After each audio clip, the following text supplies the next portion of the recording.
नमस्कार माउन्टेन समाचारमा स्वागत छ। म उषा काफ्ले र म खगेन्द्र विष्ट। सुरुमा अहिलेसम्मका मुख्य समाचार।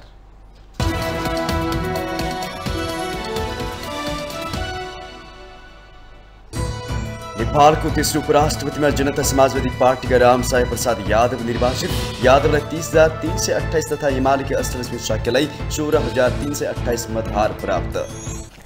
उपराष्ट्रपतिमा रामसाय प्रसाद यादवको जित विवाद मुक्त हुन सकेन। चुनावसम्म पुग्दा 3 प्रतिस्पर्धी मध्ये 2 सत्ता गठबन्धनकै भएबाट गठबन्धनभित्र विवाद छताछुल्ल। आउने 10 गतेसम्म सरकार विस्तार हुने प्रधानमन्त्री पुष्पकमल दाहाल प्रचण्डको दाबी। चैत्र 6 गते विश्वासको मत लिने अनि सरकारलाई पूर्णता दिने तयारी। मुलुकले विद्युत व्यापार गर्ने बेला नभएको एमाले अध्यक्ष केपी शर्मा ओलीको टिप्पणी। मुलुकभित्र विद्युत खपत गरेर उत्पादनमूलक उद्योगको स्थापना गर्नुपर्नेमा जोड। पत्रकारहरू बिक्रीमा रहेको प्रतिनिधि सभाका सभामुख देवराज घिमिरेको टिप्पणी। थरकारे किनेर फकाएर बिग हाउसहरूले प्रभावित पारिएको उल्लेख, त्यसबाट मुक्त हुन आग्रह। चीनका राष्ट्रपति सी जिनपिङले रुसको भ्रमण गर्ने। समकक्षी भ्लादिमिर पुटिनसँग युक्रेन युद्ध र आपसी सम्बन्धका बारेमा छलफल गर्ने। र ए डिभिजन लिगमा नवप्रवेशी चर्च बोइज युनाइटेड र साबी विजेता मसिन्द्रा क्लब बीचको खेल गोलरहित बराबरीमा जाउला खेलले 3 स्टारलाई हरायो।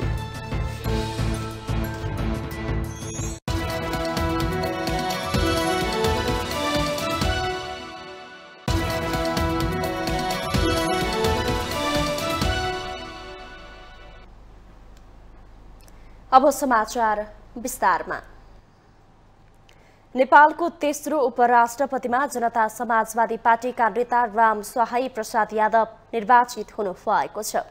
एमाले उपाध्यक्ष अष्टलक्ष्मी शाक्य र जनमत पार्टीकी नेता ममता झालाई पराजित गर्दै यादव उपराष्ट्रपति चयन हुनु भएको हो।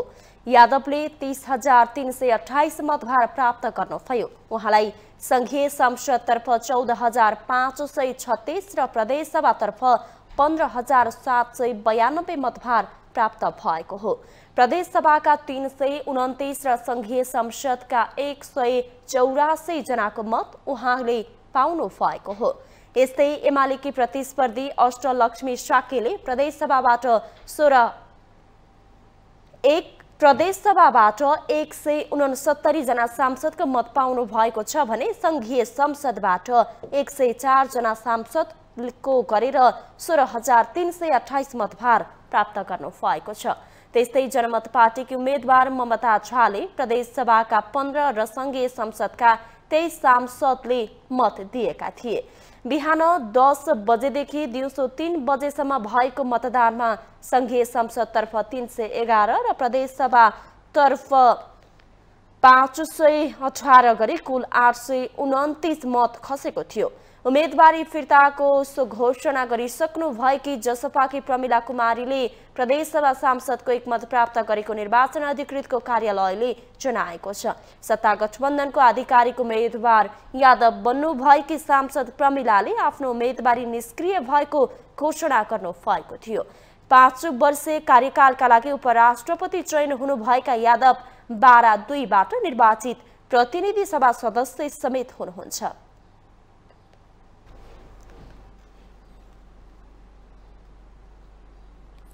नवनिर्वाचित उपराष्ट्रपति रामसाय प्रसाद यादवले राष्ट्रिय एकतालाई मजबुत र प्रवर्धन गर्न लाग्ने बताउनु भएको छ। उपराष्ट्रपतिमा पदमा निर्वाचित भइसकेपछि सञ्चारकर्मीहरूसँग कुरा गर्दै उहाँले राष्ट्रिय एकतालाई मजबुत र प्रवर्धन गर्ने प्रयासमा रहने बताउनु भएको हो। उहाँले मुलुकलाई समृद्धतर्फ उन्मुख गराउनमा जोड दिने बताउनु भयो। साथै निष्कर्षमा पुर्याउन बाँकी रहेका शान्ति प्रक्रिया टुङ्गोमा पुर्याउन आफ्नो तर्फबाट प्रयास हुने उल्लेख गर्नुभयो। निष्कर्षमा पुग्न बाँकी छ, त्यो निष्कर्षमा पुर्याउनका लागि पनि मेरो तर्फबाट हुने प्रयास मैले इमानदारीपूर्वक गर्नेछु भन्ने यहाँहरू जनता माझमा राख्न चाहन्छु। अब पहिला त हाम्रो क्षेत्रका जनताकै मतको कारणले यहाँसम्म आइपुगेको हो र उहाँहरूलाई मतदाता र सम्पूर्ण जिल्लाका जिल्लावासी लगायत देशका सम्पूर्ण जनतालाई म हार्दिक धन्यवाद र आभार व्यक्त गर्दछु। नवनिर्वाचित उपराष्ट्रपति यादवले आफूलाई उपराष्ट्रपतिमा जिताउने भूमिका खेल्ने जनता र सांसदप्रति धन्यवाद प्रकट गर्नुभयो।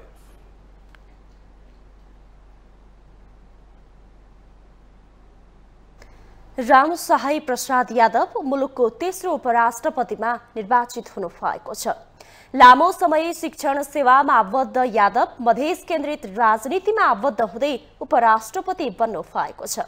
एक रिपोर्ट। मुलुकको तेस्रो उपराष्ट्रपतिमा निर्वाचित रामशाही प्रसाद यादवको जन्म बाराको सिमरौनगढ नगरपालिका वडा नम्बर 9 बसबरियामा विक्रम सम्वत 2027 सालमा भएको थियो। उहाँले 2043 सालमा श्री कंकाली मावि सिमरौनगढ बाराबाट एसएलसी उत्तीर्ण गर्नुभएको थियो। भारतको पटनाबाट बीएससी र ठाकुर राम बहुमुखी क्याम्पस वीरगन्जबाट 2055 सालमा बीएड पास गर्नुभयो। यादवले विक्रम सम्वत 2046 देखि 2052 सालसम्म श्री सरस्वती नवयुवक क्लबको अध्यक्ष र बाराको जिल्ला शिक्षा समिति सदस्य भएर काम गर्नुभयो। विक्रम सम्वत 2048 सालमा शिक्षण पेसामा प्रवेश गर्नुभएका यादवले 2064 साल फागुन 16 गते शिक्षक पदबाट राजीनामा दिनुभएको थियो। यादवको औपचारिक रूपमा राजनीतिमा प्रवेश विक्रम सम्वत 2047 सालमा भयो। सुरुवाती समयमा उहाँले नेपाल शिक्षक मञ्च केन्द्रीय समितिको कोषाध्यक्षको जिम्मेवारी वहन गर्नुभयो। विक्रम सम्वत 2050 सालमा वीरगन्जमा भएको नेपाल सद्भावना पार्टीको तेस्रो महाधिवेशनमा यादव पर्यवेक्षकको भूमिकामा हुनुहुन्थ्यो। विक्रम सम्वत 2059 सालमा भएको नेपाल सद्भावना पार्टीको 5औं महाधिवेशनबाट राजविराजको महाधिवेशन प्रतिनिधि हुनुभयो। विक्रम सम्वत 2059 सालमा मधेसी जनाधिकार फोरम नेपालमा आबद्ध हुनुभएका यादव 2060 साल फागुन 7 गते मधेसी जनाधिकार फोरम नेपाल बाराको संस्थापक अध्यक्ष हुनुभयो। 2060 सालमै मधेस जनाधिकार फोरम नेपालको केन्द्रीय सदस्यमा निर्वाचित हुनुभयो। 2062-63 को जनआन्दोलनमा सक्रिय सहभागी हुनुभएका यादव काठमाडौँमा गिरफ्तारीमा पर्नु भएको थियो। सोही समयमा मधेस जनविद्रोहमा बारा, पर्सा, रौतहट र कैलाली जिल्लामा भएको आन्दोलनको नेतृत्व गर्नुभएका यादव कैयौं पटक पक्राउ पर्नुभयो। 2064 सालमा मधेसी जनाधिकार फोरम नेपाल निर्वाचन आयोगमा पार्टी दर्ता भएपछि पार्टीको केन्द्रीय सदस्यमा मनोनित हुनुभएका यादव लगत्तै 2064 सालको पहिलो संविधान सभामा समानुपातिक तर्फबाट संविधान सभा सदस्य बन्न सफल हुनुभयो। यादवले पहिलो संविधान सभामा अन्तर्राष्ट्रिय सम्बन्ध तथा संवैधानिक निकाय समितिको सदस्यको रूपमा समेत काम गरिसक्नु भएको छ। यादव विक्रम सम्वत 2074 सालमा प्रतिनिधि सभामा बारा क्षेत्र नम्बर 2बाट निर्वाचित हुनुभयो। विक्रम सम्वत 2076 सालमा समाजवादी पार्टी र राष्ट्रिय जनता पार्टी राजपा बीच एकीकरण भई गठित जनता समाजवादी पार्टी नेपालको कार्यकारिणी समिति सदस्य रहनुभएका यादव विक्रम सम्वत 2078 सालमा शेरबहादुर देउबा नेतृत्वको सरकारमा वन तथा वातावरण मन्त्री बन्नुभयो। विक्रम सम्वत 2079 को प्रतिनिधि सभामा बारा क्षेत्र नम्बर 2बाट निर्वाचित हुनुभएका यादव जनता समाजवादी पार्टी नेपालको संसदीय दलको नेता हुँदै उपराष्ट्रपतिमा निर्वाचित हुनुभएको छ। शुक्रबार भएको निर्वाचनमा यादव एमाले उपाध्यक्ष अष्टलक्ष्मी साक्य र जनमत पार्टीकी नेता ममता झालाई पछि पार्दै उपराष्ट्रपतिमा निर्वाचित हुनुभएको हो। माउन्टेन टेलिभिजन एसडीका लागि आशिष रेग्मीको रिपोर्ट। मुलुकको तेस्रो उपराष्ट्रपतिमा रामशाही प्रसाद यादव निर्वाचित हुनुभयो, तर उहाँको जित विवादमुक्त हुन सकेन। मनोनयन दर्ताको दिनबाटै उपराष्ट्रपति चुनावमा महिला र पुरुषको उम्मेदवारीमा विवाद परेपछि गठबन्धनको एउटै दलबाट 2 जना र अर्को 1 गरी 3 जनाको उम्मेदवारी भयो। चुनावसँग पुग्दा 3 प्रतिस्पर्धीमध्ये 2 सत्ता गठबन्धनकै रहे। यसले गठबन्धनभित्र विवाद छताछुल्लो भयो। सत्ता समीकरण चुनौतीपूर्ण बन्दै गएको सन्देश पनि गएको छ। एक रिपोर्ट। राष्ट्रपतिमा रामचन्द्र पौडेललाई निर्वाचित गराउन एकजुट बनेको सत्तारूढ गठबन्धन उपराष्ट्रपतिको चुनावसम्म आइपुग्दा 2 धार बन्न पुगे।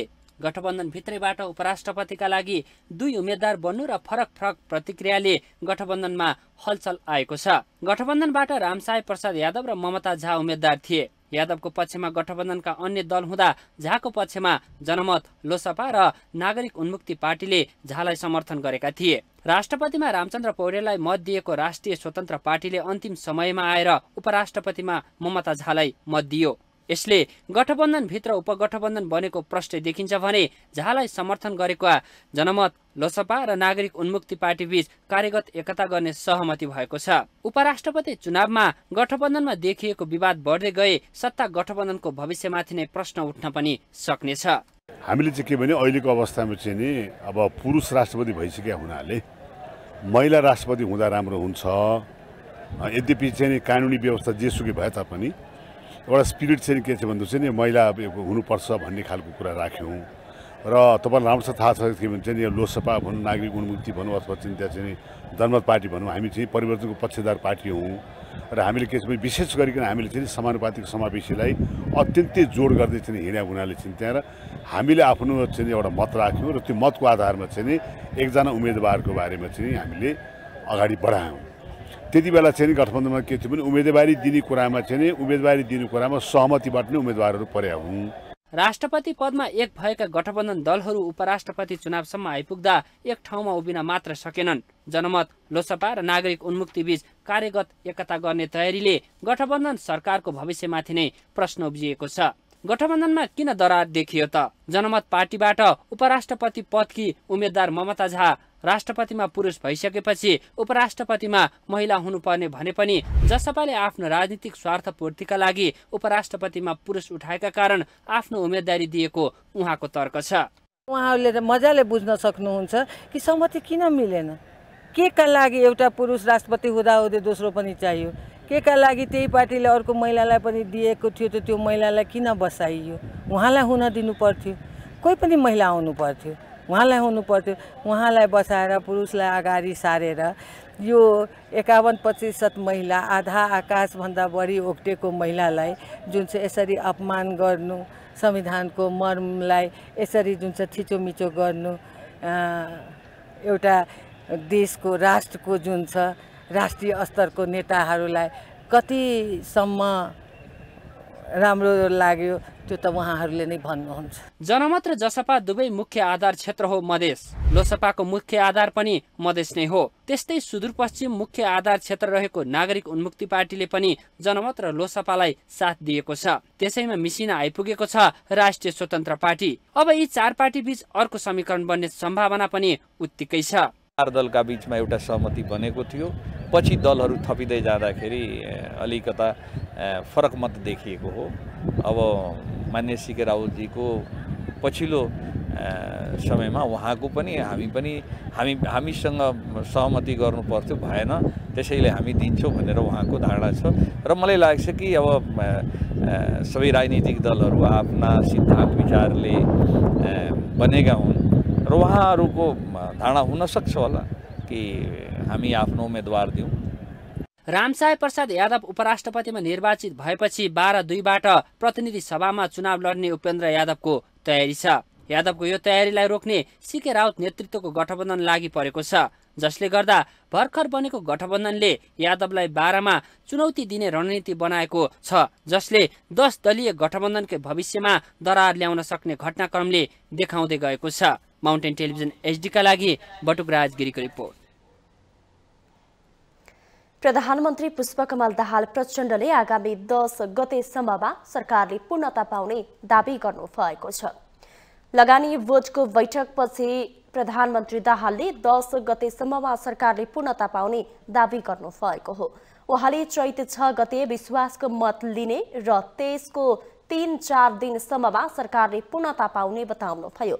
प्रधानमन्त्री दाहालले उपराष्ट्रपतिको निर्वाचनपछि दलहरूसँग बसेर सत्ता विस्तारको बारेमा पनि छलफल गर्ने बताउनुभयो। त्यसलाई तीव्रता दिन पर्यो, गुणस्तरीय रूपमा समयमा काम सक्ने ढङ्गले जानु पर्यो भन्ने नै कुरा। सरकारले पूर्णता कहिले दिन सक्नुहुन्छ? विश्वासको मतपछि। विश्वासको मत त अब 6 गते भनेर भनिसकिएकै छ, त्यसपछि 2-3 दिन 4 दिन। प्रधानमन्त्री दाहालले सरकार विस्तार हुन कुनै पनि अप्ठ्यारो नरहेको स्पष्ट गर्नुभयो। माउन्टेन समाचारमा पालो भएको छ ब्रेकको।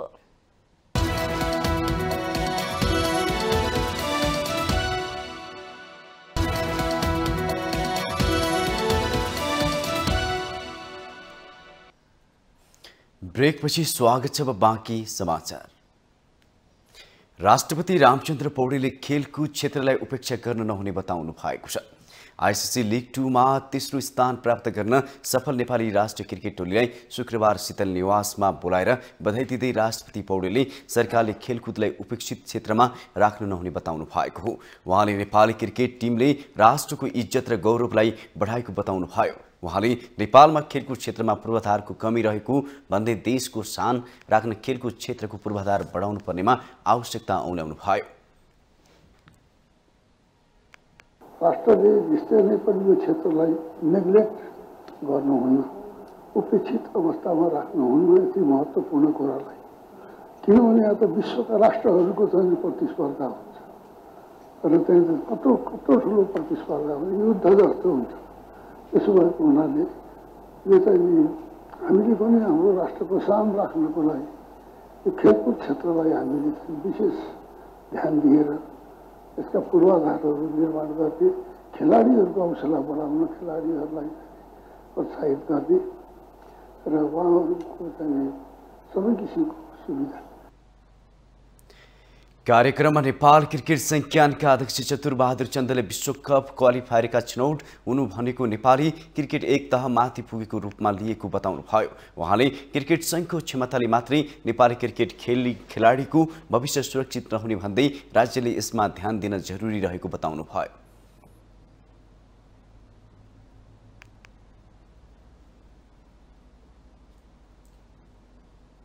यो प्रतियोगिताबाट, यो विजयबाट नेपाली क्रिकेट एक तह माथि पुगेको भन्ने नेपाल क्रिकेट संघले महसुस गरेको छ र क्रिकेट संघले गर्न सक्ने क्षमताले मात्रै नेपाली क्रिकेट र नेपाली खेलाडीको भविष्य सुनिश्चित हुँदैन। यसमा खास गरेर नेपाल सरकार, राज्यको एकदम यसप्रति ध्यान जानु जरुरी छ भनेर आज बिहानै हामीले सम्माननीय प्रधानमन्त्रीज्यूलाई यो बारेमा भेट्यौं। उहाँले पनि सम्मान गर्नु, सरकारको तर्फबाट सम्मान समेत गर्नुभयो।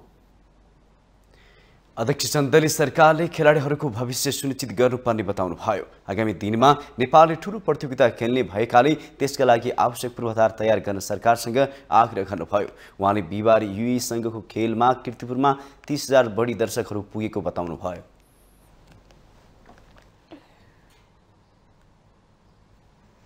सरकारले विश्वकप क्रिकेटको क्वालिफायरमा छनौट भएका सम्पूर्ण खेलाडीहरूलाई जनहित 3 लाख रुपैयाँ पुरस्कार दिने घोषणा गरेको छ। शुक्रबार विजेता टोलीलाई सरकारी निवास बालुवाटारमा बोलाएर बधाई दिँदै प्रधानमन्त्री पुष्पकमल दाहाल प्रचण्डले विजेता खेलाडीहरूलाई जनहित 3 लाख रुपैयाँ दिने घोषणा गर्नु भएको हो। उहाँले कीर्तिपुर मैदानमा तत्काल आधुनिक फ्लड लाइट र स्कोर बोर्ड जडान गर्न पनि राष्ट्रिय खेलकुद परिषदलाई निर्देशन दिनु भएको छ। प्रधानमन्त्री दाहालले सुविधा सम्पन्न क्रिकेट रङ्गशाला निर्माण कार्य तीव्रताका साथ अघि बढाउन सरकारको तर्फबाट प्रयास भइरहेको पनि उल्लेख गर्नुभयो। फ्लड लाइट र स्कोर बोर्ड, म हिजो त्यहाँ जाँदा मैले जे देखेँ त्यहाँ स्थिति, तत्कालै स्कोर बोर्डको त मैले त्यहाँ कुरा पनि गरि नै हालेँ। यो चाहिँ भएन, सबैतिर देखिने हुन पर्यो र त्यही फ्लड लाइटको पनि आवश्यकता छ भन्ने कुरा पनि महसुस भयो। त्यसलाई तत्काल अगाडि बढाउन राष्ट्रिय खेलकुद परिषदलाई म निर्देशित गर्दछु र त्यसका लागि आवश्यक पर्ने साधन स्रोतको व्यवस्था नेपाल सरकारले गर्ने समेत म प्रतिबद्धता व्यक्त गर्न चाहन्छु। प्रधानमन्त्री दाहालले चितवनमा बन्न लागेको अन्तर्राष्ट्रिय स्तरको क्रिकेट रङ्गशालाका समस्या समाधान गरी सरकारले तीव्र गतिमा काम अघि बढाइरहेको बताउनुभयो। नेकपा एमालेका अध्यक्ष केपी शर्मा ओलीले मुलुकले विद्युत व्यापार गर्ने बेला नभएको टिप्पणी गर्नु भएको छ। अध्यक्ष ओलीले भारतप्रति संकेत गर्दै 6 रुपैयाँ प्रति युनिटमा विद्युत बिक्री गरेर त्यसको दोब्बर मूल्य 12 रुपैयाँमा विद्युत खरिद गर्न नहुने भन्दै मुलुकले विद्युत व्यापार गर्ने बेला नभएको टिप्पणी गर्नु भएको हो। शुक्रबार काठमाडौँमा आयोजित नेपाल विद्युत प्राधिकरण कर्मचारी युनियनको कार्यक्रममा उहाँले भारतले आफ्नो बार्गेनिङ क्षमता बढाउन विद्युत आवश्यक नभएको गलत प्रचार गर्ने गरेको र नेपाल त्यसको भ्रममा पर्न नहुने बताउनु भयो। अध्यक्ष ओलीले मुलुकभित्रै विद्युत खपत गरेर उत्पादनमूलक गठनमूलक उद्योगको स्थापना गरेपछि मात्रै बिक्री गर्न उपयुक्त हुने धारणा राख्नुभयो। भारतले आफ्ना जनतालाई बढाई रुपैयाँमा प्रति युनिट विद्युत दिने गरेको तर नेपाललाई भने प्रति युनिट 12 रुपैयाँमा बेच्ने गरेर अन्याय गरेको ओलीको भनाइ छ। हामी महँगोमा लिन्छौँ। यहाँ प्रोडक्सन भयो भने हाम्रो हिसाब कस्तो हुन्छ भने यही सामान प्रोडक्सन भयो भने आयात हुँदैन, आयात भएन भने ट्याक्स आउँदैन कठै गरे। त्यो खालको हिसाब किताब हुन्छ यो गलत हो। त्यसकारण अहिले हामी ऊर्जा व्यापारको क्षेत्रमा अहिले हामी ऊर्जा किनिराखेका किन्छौँ महँगो। हामीलाई व्यापारको खुब शौक छ, किन्छौँ 12 रुपियाँमा, उपभोक्ता कहाँ पुग्दा 38 सम्म पुग्यो पोहोर साल। बेच्छौँ कतिमा तपाईँहरूलाई थाहा हो? 4 रुपियाँ। ओलीले मुलुकमा देशद्रोही अभियान चलाइरहँदा पनि सरकार कानमा तेल हालेर बसेको भन्दै आपत्ति जनाउनु भयो। व्यवसायी दुर्गा प्रसाईका देशद्रोही गतिविधिलाई सरकारले तत्काल नियन्त्रणमा नलिई जनताले त्यसको प्रतिकार गर्ने ओलीले चेतावनी दिनुभयो। पनि नसुहाउने देशद्रोही कुरा गरेर मान्छे हिँडिराखेको छ। सरकारले लगाएको कि नलगाएको सरकार सुन्छ कि सुन्दैन? के यही प्रचार यही अभियान जनताले प्रतिवाद गर्न नपरोस्, शान्ति सुव्यवस्था कायम राख्न सरकारले ध्यान दियोस्। होइन भने जनताले प्रतिवाद गर्छ, राष्ट्रियताको विरुद्ध, राष्ट्रको अस्तित्वको विरुद्ध, राष्ट्रको सार्वभौम सत्ताका विरुद्ध कोही चम्किँदै हिँड्छ भने कुनै ब्याङ्कका डिफल्टर हुन् कि जोसुकै हुन्, कसैलाई पनि जनताले सहन सक्दैन। अध्यक्ष ओलीले राष्ट्र राष्ट्रियताको विरुद्धमा वकालत गर्नेहरूलाई नेपाली जनताले नछाड्ने र त्यसमा आफ्नो पार्टीको साथ रहने बताउनुभयो।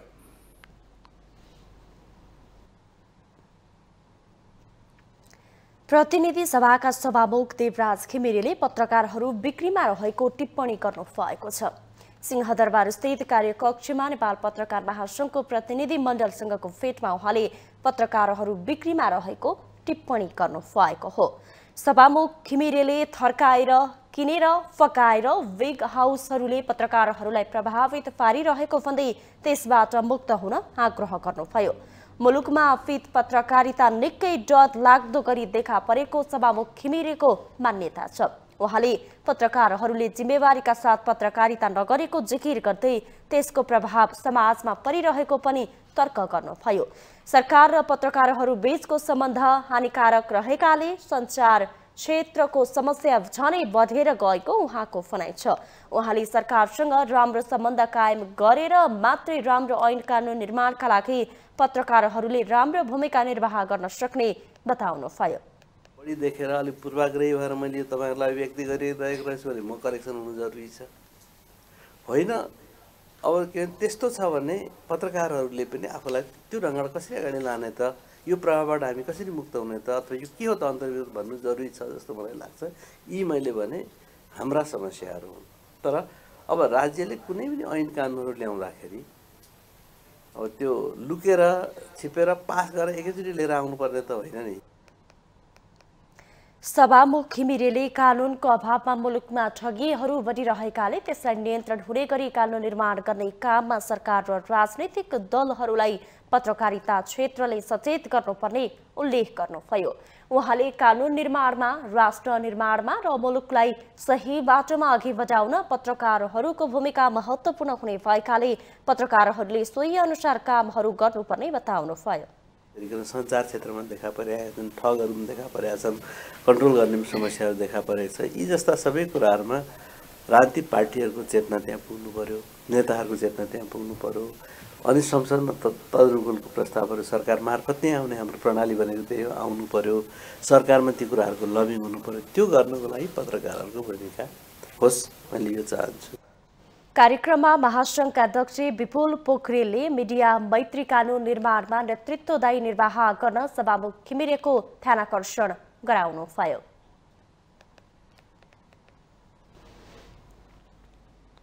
उपप्रधान तथा भौतिक पूर्वाधार तथा यातायात मन्त्री नारायण काजी श्रेष्ठले सडकलाई व्यवस्थित बनाउने गरी सरकारले काम थालेको बताउनु भएको छ।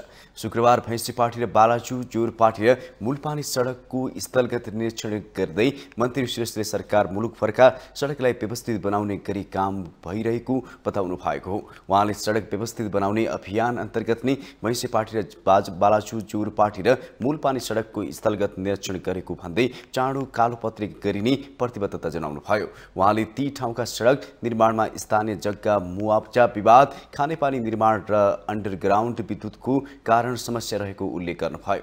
उहाँले सरकारले चाँडै अदालत अख्तियार वन मन्त्रालयसँग छुट्टी सडक निर्माणमा रहेका समस्याका विषयमा छलफल गर्ने बताउनुभयो। उहाँले राज्यका सबै निकायले विकास निर्माणमा सहयोग गर्ने भएको भन्दै स्वायत्ततामा निकायको भूमिकालाई सरकारले हस्तक्षेप गर्न नसक्ने स्पष्ट पार्नुभयो।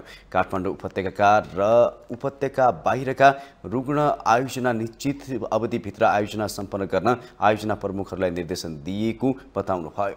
बनाउने प्रक्रियामा कतिपय ठेक्का भएका छन्, कतिपय चाहिँ ठेक्का हुन बाँकी छन्। ठेक्का भएकाहरू पनि राम्ररी काम नभएको कतिपय ठाउँमा छन्। मैले त्यसलाई सबै ठेकदारहरूलाई बोलाएर सबै रुग्ण आयोजनाको भ्यालीभित्रको र भ्याली बाहिरको देशभरिको फरक समयमा बोलाएर उनीहरूलाई निश्चित अवधिभित्र काम सक्नुपर्ने, त्यो समयभित्र गुणस्तरीय काम सम्पन्न गर्नुपर्ने भनेर निर्देशन दिएको छ। उहाँले सडक निर्माण गर्दा कतिपय ठेकदारहरूको लापरवाही गर्दा निर्माण सम्पन्न नहुने तथा जग्गा मुआवजा विवादको कारण सडक कालोपत्री गर्न नसकेको स्वीकार गर्नुभयो। उहाँले भैँसीपाटी र बालाचु जोरपाटी र मूलपानी सडकमा विवाद कायम रहेको क्षेत्र छोडेर बाँकी रहेको खण्डमा कालोपत्री तत्काल गर्ने बताउनुभयो।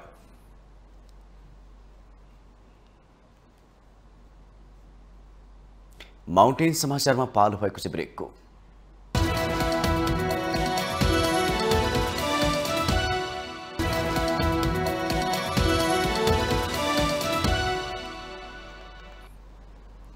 ब्रेकपछि स्वागत छ। अब बाँकी समाचार। उपप्रधान तथा भौतिक पूर्वाधार तथा यातायात मन्त्री नारायण काजी श्रेष्ठकै अगाडि स्थानीय जग्गा धनीहरूबीच विवाद भएको छ। शुक्रबार मन्त्री श्रेष्ठले मूलपानी सडक अनुगमन गर्ने क्रममा स्थानीय जग्गा धनीहरूबीच सडक मिचेर घर बनाई सरकारसँग मुआवजा लिएको भन्दै चर्काचर्की भएको हो। उनीहरूले सडकमा परेको घर मुआवजा नदिई भत्काउन अदालतले आदेश नदिएकाले आफ्नो सम्पत्ति नछोड्ने भन्दै मन्त्रीलाई गुनासो गरे। तर अर्का स्थानीयले सडक छेउमा जग्गा बाटो छोडेर बेचेको सुनाए। उनले घर धनीले दुःख गरेर कमाएको सम्पत्ति सरकारलाई सित्तैमा दिन नसकिने बताए। उनले मन्त्रीलाई जग्गाको मुआवजा नदिए सडक नबनाउन अदालतको आदेश रहेकाले सरकारसँग मुआवजा दिनुपर्ने बताउनुभयो। त्यति नै बेला मन्त्री श्रेष्ठले सरकारले अदालतको आदेश पालना गर्ने भन्दै सडकमा परेका जग्गा धनीले एक पटक मुआवजा आएर पनि पुनः माग गरेको प्रति जवाफ माग्नुभयो। जग्गा धनीले मन्त्रीलाई अहिलेसम्म मुआवजा नआएको सुनाए। उहाँले सडकमा जग्गा पर्ने अरू सबैको आफूले जिम्मा लिन नसक्ने भन्दै अरूको विषय बोल्न उचित नरहेको बताउनुभयो। विवाद चर्किएपछि मन्त्रीले अदालतको फैसलाबारे आफू जानकार रहेकाले त्यही अनुसार नै सडक निर्माण अघि बढ्ने स्पष्ट पार्नुभयो।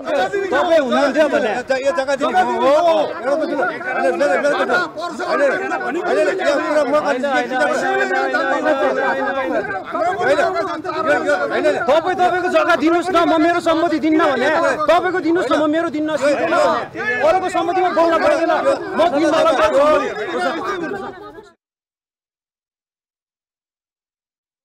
मन्त्रीको अनुगमनका क्रममा मन्त्रीलाई नै एक अर्काका पोल खोलेका थिए।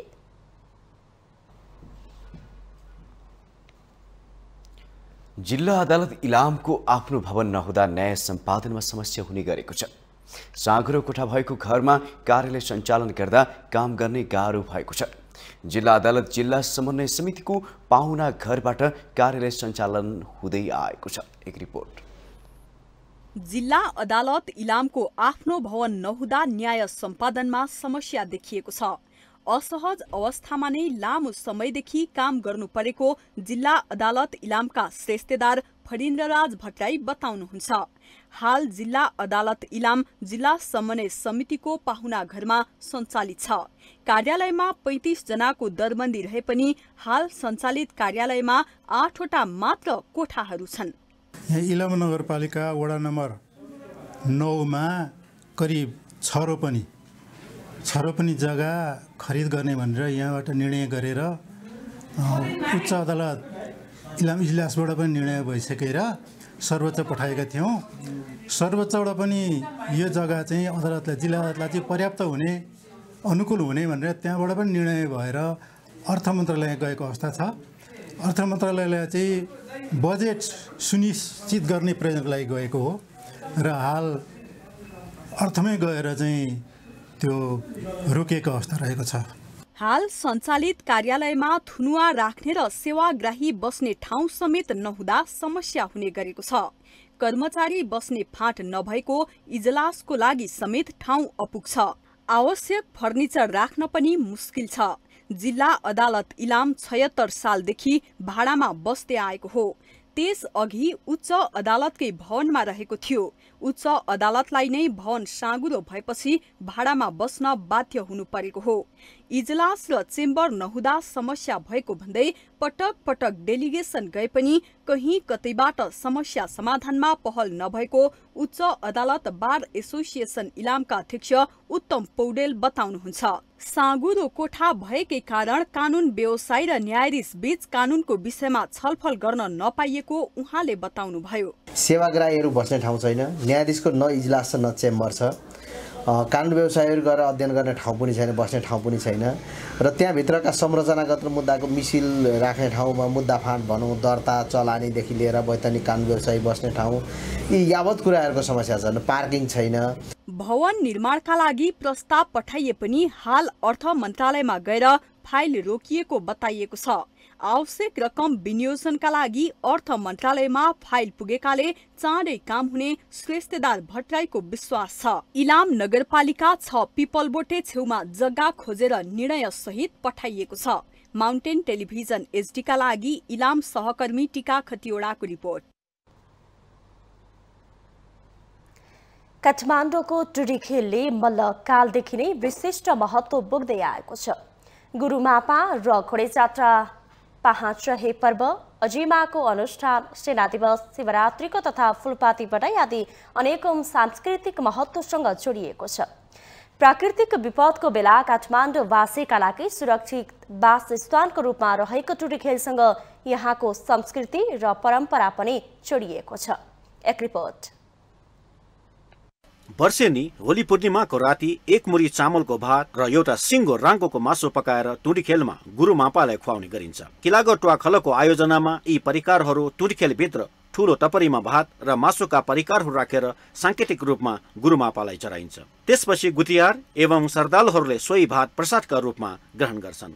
तर त्यही टुडीखेल अतिक्रमणमा पर्दै जाँदा सांस्कृतिक परम्परामा समेत अवरोध पुगेको छ। टुडीखेल भित्रै व्यापारिक मेलाको लागि राखिएको बारले होली पूर्णिमाको दिन गुरुमापालाई भात खुवाउने कार्यमा अवरोध भएको थियो। संस्कृतिमा अवरोध भएपछि गुथियारहरूले टुडीखेललाई व्यापारिक प्रयोजनका लागि राखिएका बारहरू भत्काएपछि सेना र गुथियारको बीचमा झडप समेत हुन पुगेको थियो। केशचन्द्र महाविहारमा रहेको पौवामा उल्लेखित कथा अनुसार काठमाडौँ महानगरपालिका वडा नम्बर 24 स्थित इटुम्बहाल निवासी केशचन्द्र नामक धनी व्यक्ति थिए।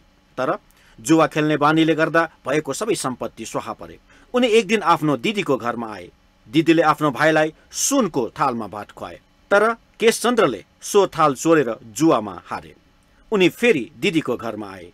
उनलाई दिदीले चाँदीको थालमा भात खुवाए। केशचन्द्रले खानापछि सो चाँदीको थाल पनि चोरेर जुवा खेल्न गए र हारेपछि फेरि दिदीको घरमा आए। यसपटक उनलाई दिदीले भुइँमा भात राखेपछि अत्यन्तै दुखी भएर उनी भुइँमा राखिएको भातलाई कब्डामा पोको पारेर दिदीको घरबाट निस्के। अपमानित र दुखी हुँदै उनी जंगलतिर लागे र लामो यात्रा गरेपछि भोक लागेर पोको पारेर ल्याएको भात खाउँ भनेर खोली हेर्दा खाना गनाइसकेकोले सुकाएर खान खोज्दा त्यही निदाए। त्यही बेला चराहरू आएर सबै भात खाए र त्यही कब्डामा बिस्ताएर गए।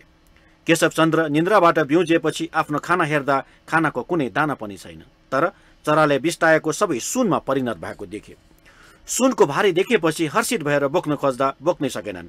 त्यही बेला गुरुमापा भन्ने राक्षससँग भेट भयो। केशचन्द्रले गुरुमापालाई सुन बोकेर घरसम्म पुर्याइदिए। जसले तिम्रो नाम लिन्छ त्यसलाई मात्र मारेर खान पाउने भन्ने शर्तसहित गुरुमापालाई सुन बोकाएर घरतिर आए। त्यसपछि केशचन्द्रले गुरुमापालाई आफ्नै घरमा बस्ने व्यवस्था गरिदिए। तर गुरुमापाले टोलमा बच्चाहरू रुँदा दुःख दिँदा राक्षसले खान आउँछ भनेर भन्ने आमा बुबाहरूको बच्चाहरू हराउन थाले। यसरी बच्चाहरू हराउन थालेपछि किन हरायो भनेर छानबिन गर्दा गुरुमापाले खाने गरेको थाहा पाए। यसरी बच्चाहरू खान थालेपछि गुरुमापालाई केशचन्द्रको घरबाट निकालेर वर्षको एक दिन एक बुरी चामलको भात र एउटा राँगो मासु खुवाउने बाचासहित टुँडी खेलमा बस्ने व्यवस्था मिलाइएको। सोही किंवदन्ती अनुसार अहिले पनि हरेक वर्षको होली पूर्णिमाका दिन किलागल टोलका स्थानीय ज्यापु समुदायले टुँडी खेलमा मासु र भातसहित 84 व्यञ्जन खुवाउने परम्परा चल्दै आएको हो। टुँडी खेल एउटा चौर वा मैदान मात्र नभएर महानगरवासीको संस्कृतिसँग पनि जोडिएकाले यसको संरक्षण गर्नु राज्यको दायित्व हो। माउन्टेन टेलिभिजन एचडीका लागि क्यामेरामा निखिल कपालीका साथ विसन्तर साक्यको रिपोर्ट। सोभि निर्वाचनलाई लिएर इलामका विद्यार्थी निकै उत्साहित देखिएका छन्। मातृ पार्टीको सिको गरेर विद्यार्थी संगठन गठबन्धन बनाएर चुनावमा होमिएका छन्। एक रिपोर्ट। निर्वाचनको मिति नजिकिँदै जाँदा विद्यार्थी संगठन र उम्मेद्वारहरू विद्यार्थी माझ विभिन्न एजेन्डाका साथ मत माग्न व्यस्त छन्। मातृ पार्टीकै सिको गरेर भातृ संस्थाको रूपमा रहेका विद्यार्थी संगठनहरू पनि गठबन्धन बनाएर निर्वाचनमा होमिएका हुन्। नेपाली कांग्रेस र नेकपा माओवादी केन्द्र अहिले सत्ता गठबन्धनमा छन्। तर कांग्रेसको भातृ संस्था नेविसंघ र माओवादी केन्द्रको अनिराश्वव्यू क्रान्तिकारी इलाममा भने फरक फरक गठबन्धन बनाएर मैदानमा उत्रिएका छन्। नेविसंघ सहितको गठबन्धनले इलाम बहुमुखी क्याम्पसमा याकु राईलाई साझा उम्मेद्वार बनाएको छ। जति आवाज उठाइयो त्यो आवाज उठाउँदै गर्दा कति कुराहरू समाधान गर्न सकिएको छैन। यो आसन्न चैत 5 गतेको सोभि निर्वाचनमा मेरो उम्मेदवारी दिएर त्यसबाट विजय भएर म त्यहाँ रहेको विभिन्न शैक्षिक विकृतिहरू शिक्षाको विकृतिहरू त्यहाँ रहेको क्याम्पसमा रहेको सम्पूर्ण समग्र समस्याहरूलाई समाधान गर्नका लागि मैले मेरो उम्मेदवारी दिएको छु। उता माओवादी निकट अनिराश्वव्यू क्रान्तिकारीले भने एमाले निकट अनिराश्वव्यू र राप्रपा निकट राष्ट्रिय प्रजातान्त्रिक विद्यार्थी संगठनसँग गठबन्धन गरेर निर्वाचनमा होमिएको छ। राष्ट्रिय प्रजातन्त्र पार्टीका विद्यार्थी संगठनहरूको एकमुष्ट उम्मेदवारी बनेको छु। म चाहिँ एउटा विद्यार्थीको मर्म भावना र विद्यार्थीहरूको शैक्षिक भविष्यलाई सुनिश्चित गर्नका लागि र विद्यार्थीमा समर्पित एउटा संस्था निर्माण गर्नका लागि मेरो उम्मेदवारी दिएको छु। यस्तै महेन्द्र रत्न बहुमुखी क्याम्पसमा नेविसंघ नेकपा एकीकृत समाजवादी पार्टी निकट अनिराश्वव्यू र जनता समाजवादी पार्टी निकट समाजवादी विद्यार्थी युनियन बीच गठबन्धन भएको छ। गठबन्धन बनाएर निर्वाचनमा होमिएका विद्यार्थी संगठनका जिल्ला नेतृत्वले आफ्नो संगठनले जित्ने दावी गर्दै आएका छन्। विद्यार्थी संगठन बीच भएको गठबन्धन केही अनौठो देखिए पनि सत्ता गठबन्धन दलका विद्यार्थी संगठनहरू एक भएर जान छलफल गरे पनि सहमति नजुटेपछि फरक संगठन बीच गठबन्धन हुन पुगेको विद्यार्थी नेताहरू बताउँछन्। हामी चाहिँ अहिले चाहिँ नेपाली कांग्रेसको विद्यार्थी संगठन नेविसंघ र अर्को चाहिँ एकीकृत समाजवादी यसको चाहिँ विद्यार्थी संगठन अनिराश्वव्यू र हाम्रो जसपा पार्टीको भातृ संगठन समाजवादी विद्यार्थी युनियन तीनवटा विद्यार्थी संगठन मिलेर चाहिँ हामीले एउटा चाहिँ लोकतान्त्रिक समाजवादी प्यानल बनाएर हामीले चाहिँ चुनावमा चाहिँ सोभि चुनावको चाहिँ हामी प्रतिस्पर्धा अथवा प्यानल बनाएर उठिरहेका छौँ। अब विद्यार्थी राजनीतिहरूमा अलिकति थोरै भिन्नता हुन्छ पार्टीको भन्दा। जसरी यहाँ मरब क्याम्पसमा पनि आवश्यकता छ। 16-17 वर्ष भइसक्यो यहाँनिर सोभिको निर्वाचन नभएको र यो तरिकाले एउटा सहमति जुटाएर लाने प्रयास गरेको हामीले सबैभन्दा पहिला त 7वटा यहाँनिर दलहरूलाई एउटा सहमति गरेर जाउँ भन्ने कुरा भयो। त्यो प्रयास हुँदाहुँदै पनि यहाँनिर सहमति हुन नसकेपछि हामीले एउटा तीन दलीय एउटा प्यानल घोषणा गर्यौँ। हामीले अरू संगठनको जस्तो बाहिरको उम्मेदवार ल्याएर उठाएका छैनौँ। हामीले हाम्रा यी रेगुलर विद्यार्थीलाई उठाएका छौँ। रेगुलर विद्यार्थी जतिखेर विद्यार्थीको मर्का पुग्ने भएकोले गर्दा हाम्रो जित सुनिश्चित छ। सोभिको अध्यक्ष सचिव र कोषाध्यक्ष तथा 50% सदस्य प्रत्यक्ष निर्वाचन प्रणाली तथा उपाध्यक्ष सहायक सचिव र 50% सदस्य समानुपातिक निर्वाचन प्रणालीबाट चयन हुनेछन्। त्रिभुवन विश्वविद्यालयका 62 आंगिक र 1040 सम्बन्धन प्राप्त क्याम्पसमा सोबियु निर्वाचन हुन लागेको हो। माउन्टेन टेलिभिजन एचडीका लागि इलाम सहकर्मी टीका खतिवडाको रिपोर्ट। हामीसँग आर्थिक अन्तर्राष्ट्रिय खेल समाचार बाँकी नै छन्। माउन्टेन समाचारमा पालो भएको छ ब्रेकको।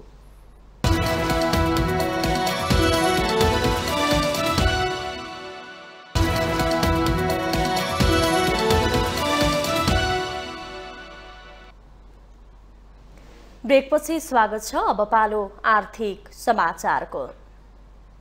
आर्थिक समाचारको साथमा जगदम्बा सुपर साइन तथा ग्याल्बा प्लस जीवनभरको भरोसा। प्रस्तुत छ रिद्धि सिद्धि सिमेन्ट, गुणस्तरको नयाँ स्तर।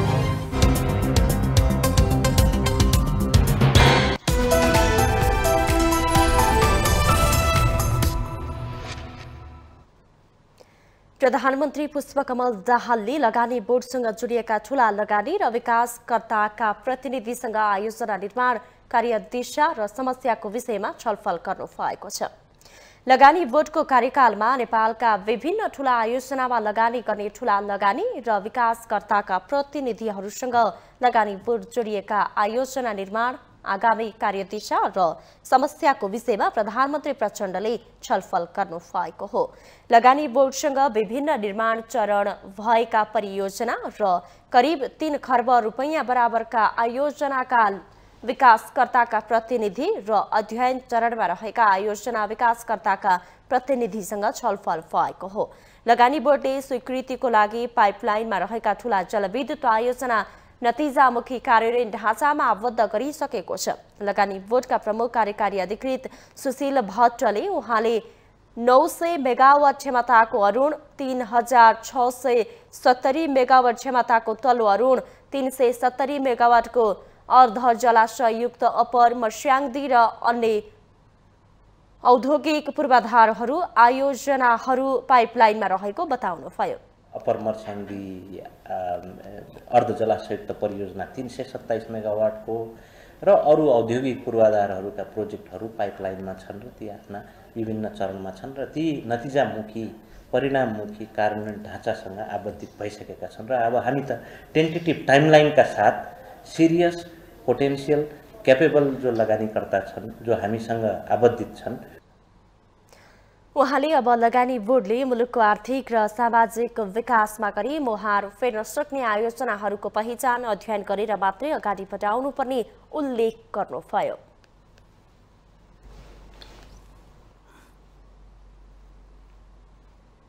अब पालो अन्तर्राष्ट्रिय समाचारको।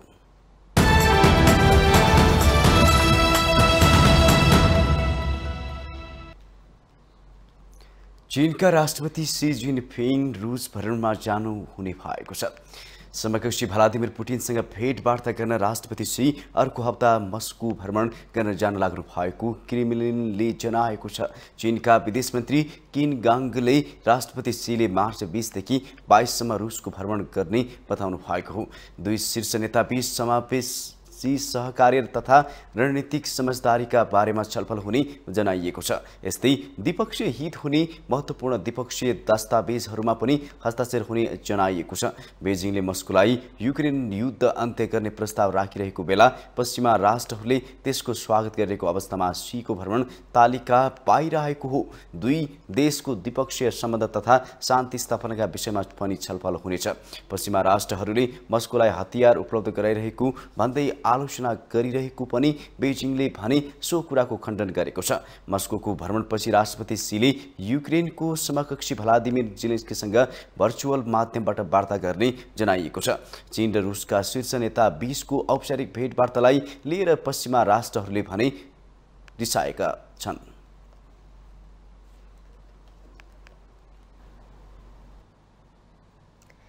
अमेरिकाका दुई ठूला बैंक सिलिकन भ्याली र सिग्नेचर बैंक ट्राट पल्टिएसँगै सोही अवस्था आउन सक्ने आशंकाका बीच त्यहाँको प्रमुख निजी बैंकहरूले अमेरिकाको पहिलो रिपब्लिकन भ्याली बैंकलाई 30 अर्ब अमेरिकी डलर बराबरको रकम प्रदान गर्ने भएका छन्।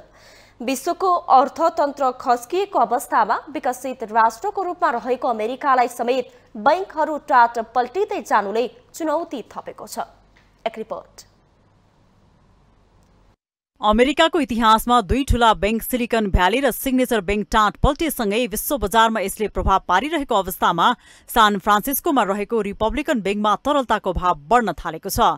कुल पुँजी 212.2 अर्ब अमेरिकी डलर रहेको रिपब्लिकन बैंकमा निक्षेपकर्ताको चाप बढ्दै जानुले टाँट पल्टिने अवस्थाको संकेत गरेको छ, जसका कारण बैंकहरू बीच हुने प्रतिस्पर्धालाई थाँती राखी अमेरिकाका ठूला बैंकहरूले रिपब्लिकन बैंकमा देखिएको तरलता भावलाई हटाउन तथा वित्तीय क्षेत्रलाई जोगाउन 30 अर्ब अमेरिकी डलर रकम सहित समर्थन गर्ने भएका छन्। सन् 2022 सम्म 209 अर्ब अमेरिकी डलर सम्पत्ति रहेको सिलिकन बैंकसँग 175.4 अर्ब अमेरिकी डलर निक्षेप रहेको थियो।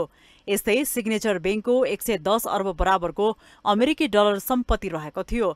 यस्ता बलिया मानेका अमेरिकाको सिलिकन भ्याली बैंक बन्द भएपछि 11वटा ठूला निजी बैंकहरू bank of America, Citigroup, JP Morgan र चेजले रिपब्लिकन बैंकलाई 30 अर्ब बचत रकम दिने भएका हुन्।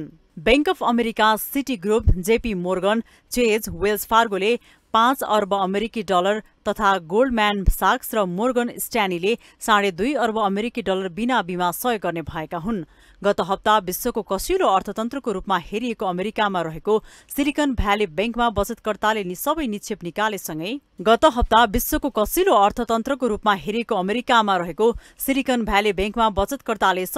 निकालेसँगै सन् 2008 मा वाशिंगटन म्युचुअल पतन भएपछि बैंक टाँट पल्टिएको थियो। रिपब्लिकन भ्यालीमा पनि ठूलो मात्रामा निक्षेपकर्ताहरू रहेका छन्। आजको आवश्यकता भनेको बैंकहरूमा बढ्दो तरलता तथा वित्तीय क्षेत्रलाई जोगाउनु र निक्षेपकर्ताको रकम बचाउनु हो, ती बैंकहरूले भनेका छन्। बैंकहरू टाँट पल्टिने अवस्थामा पुगेको बेला एकले अर्कोलाई प्रतिस्पर्धी भावनाले भन्दा पनि वित्तीय क्षेत्रको हिसाबले सहयोग गरेको भन्दै अमेरिकाको विभाग federal treasury reserve, federal deposit insurance corporation र फण्ड कम्प्ट्रोलर अफ द करेन्सीले पनि उक्त निर्णयको स्वागत गरेका छन्। विश्वको अर्थतन्त्रमा संकट परिरहेको अवस्थामा यस्ता कार्यहरूले ती देशको वित्तीय प्रणाली बलियो र निक्षेपकर्ताहरूको बचत सुरक्षित रहन सुनिश्चित गर्न दृढ प्रतिबद्धता देखाउँदछ। माउन्टेन टेलिभिजन एसडीका लागि विद्या तामाङको रिपोर्ट। अब पालो खेल समाचारको।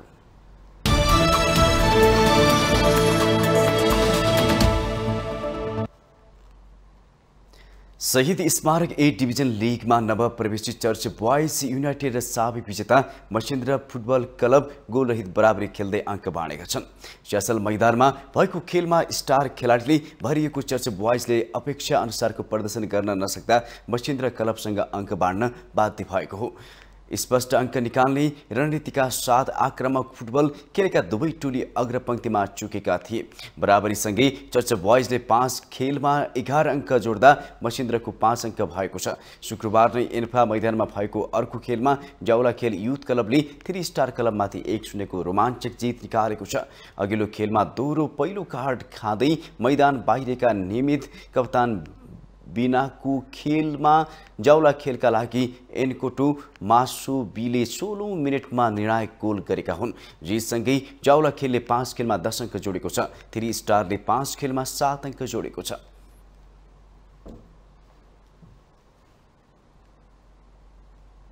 माउन्टेन समाचारमा पालो भएको छ ब्रेकको।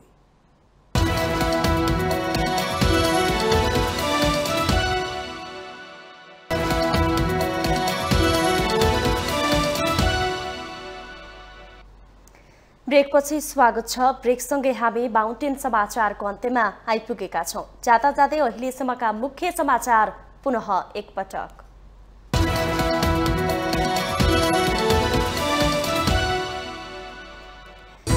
नेपालको तेस्रो उपराष्ट्रपतिमा जनता समाजवादी पार्टीका राम सहाय प्रसाद यादव निर्वाचित। यादवलाई 30,328 तथा एमालेकी अष्टलक्ष्मी साकेलाई 16,328 मतभार प्राप्त। उपराष्ट्रपतिमा रामसाई प्रसाद यादवको जित विवाद मुक्त हुन सकेन। चुनावसम्म पुग्दा 3 प्रतिस्पर्धीमध्ये 2 सत्ता गठबन्धनकै भएबाट गठबन्धनभित्र विवाद छताछुल्ल। आउने 10 गतेसम्म सरकार विस्तार हुने प्रधानमन्त्री पुष्पकमल दाहाल प्रचण्डको दावी। चैत 6 गते विश्वासको मत लिने अनि सरकारलाई पूर्णता दिने तयारी। मुलुकले विद्युत व्यापार गर्ने बेला नभएको एमाले अध्यक्ष केपी शर्मा ओलीको टिप्पणी। मुलुकभित्र विद्युत खपत गरेर उत्पादनमूलक उद्योगको स्थापना गर्नुपर्नेमा जोड। पत्रकारहरू बिक्रीमा रहेको प्रतिनिधि सभाका सभामुख देवराज घिमिरेको टिप्पणी थर्काएर किनेर फकाएर बिग हाउसहरूले प्रभावित पारिरहेको उल्लेख, देशबाट मुक्त हुन आग्रह। चीनका राष्ट्रपति सी जिनपिङले रुसको भ्रमण गर्ने, समकक्षी भ्लादिमिर पुटिनसँग युक्रेन युद्ध र आपसी सम्बन्ध बारेमा छलफल गर्ने। र ए डिभिजन लिगमा नवप्रवेशी चर्च बोइज युनाइटेड र साबिक विजेता मछिन्द्र क्लब बीचको खेल गोल रहित बराबरीमा जाउला खेलले 3 स्टारलाई हरायो।